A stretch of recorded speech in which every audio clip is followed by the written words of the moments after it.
Just support for carers. This is one that we get asked quite a lot because obviously the focus when you're going through a transplant is on that individual quite a lot. And as a carer, a family member, you might feel like, oh, I've got a question too, but you may or may not feel comfortable diving in and asking it directly. What are some options there for carer support?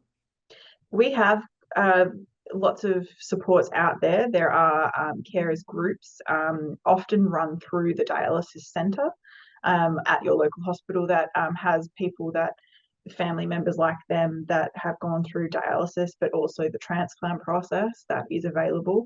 The nurses are often very happy on the ward, but also myself and the other coordinators would be very happy to answer those questions.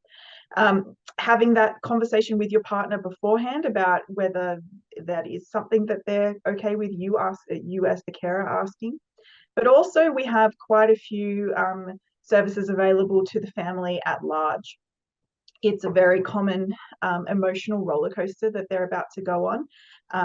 Like you said, it doesn't just impact the recipient, whether they're a carer or the donor. It's a huge emotional toll that's about to happen to them. And so making sure that they're cared for in a mental capacity as well is very important. So the social workers, when you are an inpatient, or the recipient is an inpatient, are available to the families as well, but also seeing whether you can touch base with the psychiatrist that's attached to the service. They're very used to helping family members with that sort of thing. Of course, generally there's Lifeline and things like that, but they're very general. There are services available through the kidney helpline that can help you with that.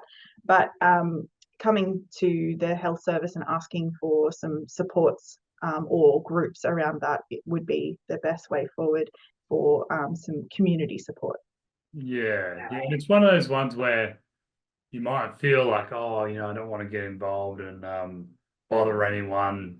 But it is important that, you're carer, you're the main support and really for that individual. So looking after yourself is just as important as looking after them. Absolutely. And we really encourage, while it is the recipient's responsibility for all of their healthcare going forward, we really love it when family members get involved with the education sessions. They're quite a lot for one person to listen to. And so if they're there when the pharmacist is speaking about medications, for example, or the dietitian's talking about things, like it's really, as much as it's the recipient's organ, it is, like you say, it's a carer involved part of your life as well.